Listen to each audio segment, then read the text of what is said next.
ایک اقلیت انسانوں کی ایسی ہوتی ہے جن کے لیے میں دو لفظ اب استعمال کر رہا ہوں، ذہین اور حساس۔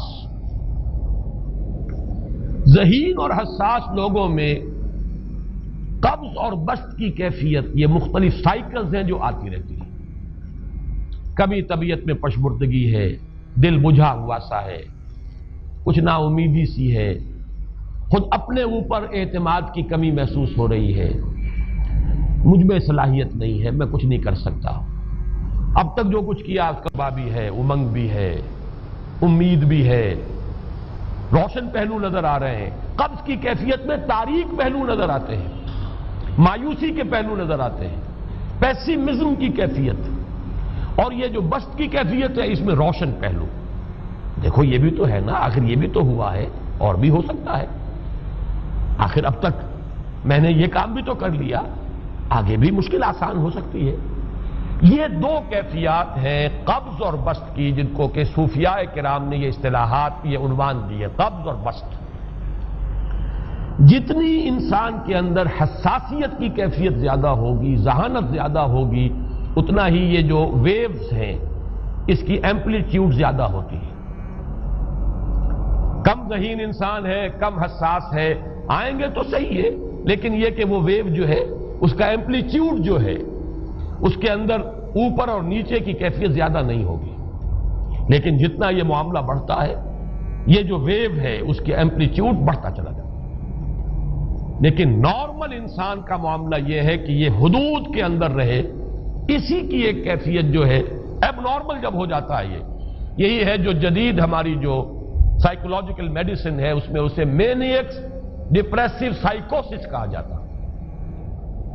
مایوسی ہوئی تو اتنی ہوئی کہ جیسے کمر ٹوٹ کر رہ گئی، اور اسی ڈپریشن میں ہوتی ہیں خودکشیاں،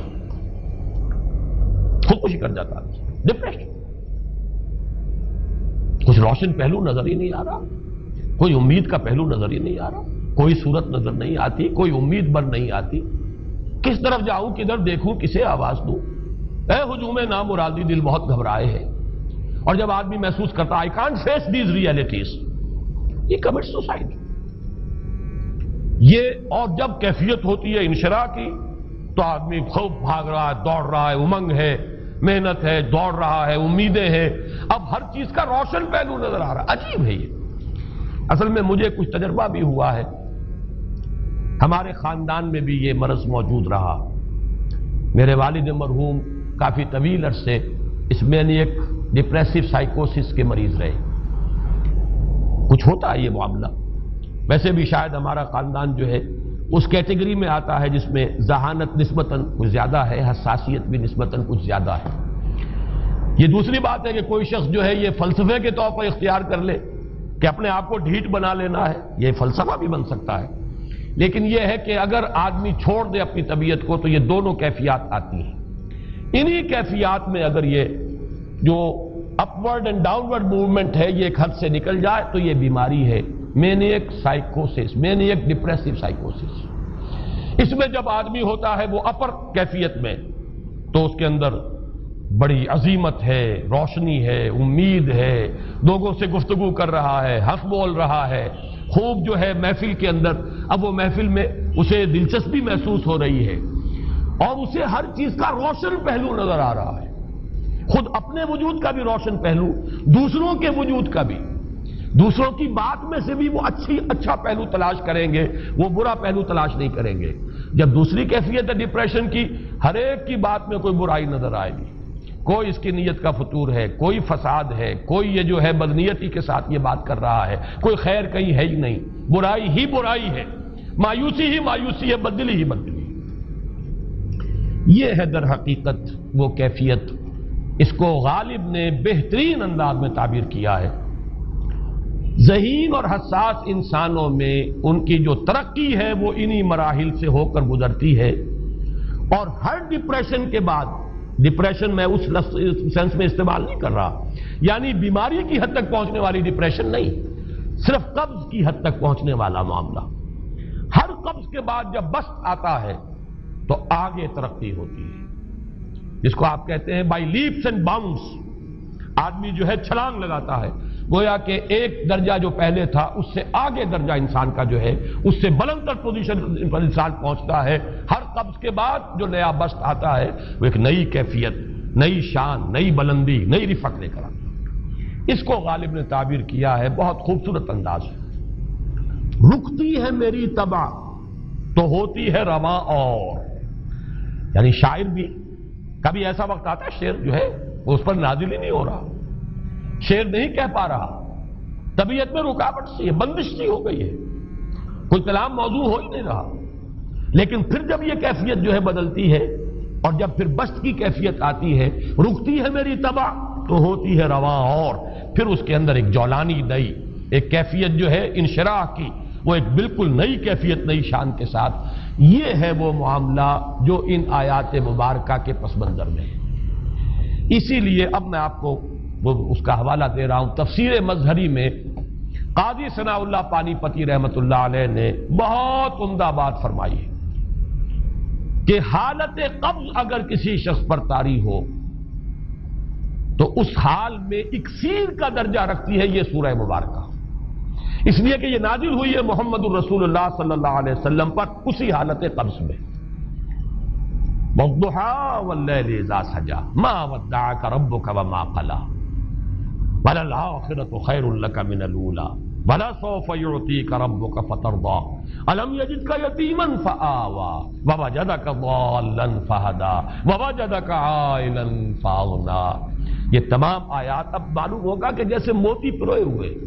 ایک لفظ قبض، اب اس میں جو بھی واقعاتی اور جو میں نے آپ کو روایاتی جو بھی پس منظر بیان کیا وہ بھی فٹ بیٹھ رہا ہے.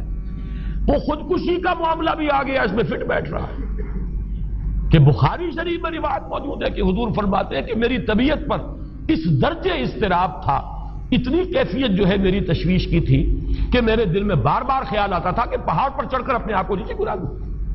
یہ سارے معاملات اب آپ کو محسوس ہوگا جیسے تمام کڑیاں جو ہیں وہ جڑ گئی، جیسے رات کو اب آپ اٹھ نہیں پا رہے، اضمحلال ہے، اعصابی جو ہے اعصاب اس درجے متاثر ہو چکے ہیں.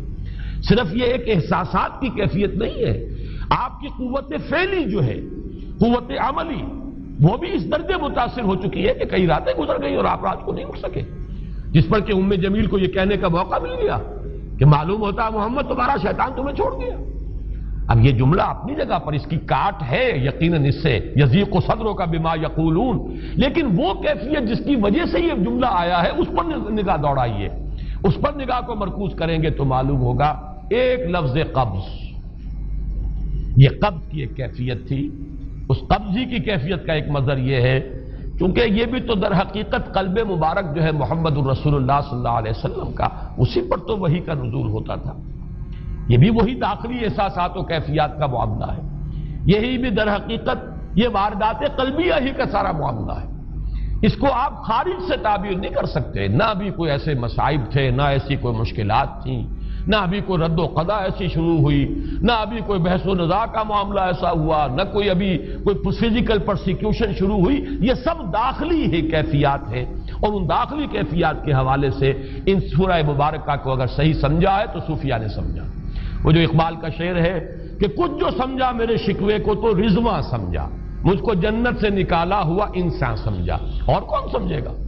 وہ تو سمجھے گا کہ دکھے ہوئے وہ دل کی صدا ہے، وہ کیا ہے جو اقبال کی وہ ایک نظم ہے پرندے کی فریاد، گانا اسے سمجھ کر خوش ہونا سننے والے. یہ تو در حقیقت ایک دکھے ہوئے دل کی صدا، فریاد یہ صدا ہے.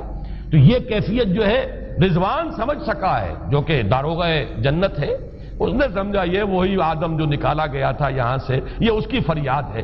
کچھ جو سمجھا میرے شکوے کو تو رضواں سمجھا، مجھ کو جنت سے نکالا ہوا انسان سمجھا. تو واقعہ یہ ہے کہ اس سورہ مبارکہ کا صحیح فہم اگر حاصل ہوا ہے وہ امام راضی کو حاصل ہو ہی نہیں سکتا.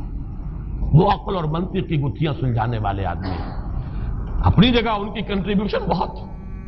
یہ لغت اور ادب کا کوئی خاص مسئلہ اس میں ہے ہی نہیں کہ زمخشری اس میں کوئی جولانی دکھائیں اپنی، اس میں کوئی ایسا اشکال ہے ہی نہیں، نحوی اشکال ہی نہیں. لیکن یہ واردات قلبیہ کا معاملہ ہے، احساسات باطنی کا معاملہ ہے، یہ نفسیات انسانی کا معاملہ ہے. اور اس کو وہی سمجھ سکتے ہیں کہ جو ماہرین علم نفس ہیں، اور وہ ہیں صوفیاء کرام ہمارے ہاں، جن کا وہ ذوق ہے، باطنی کیفیات و احساسات جن کا موضوع ہے. کہ یہ در حقیقت حالت قبض کی کیفیت ہے۔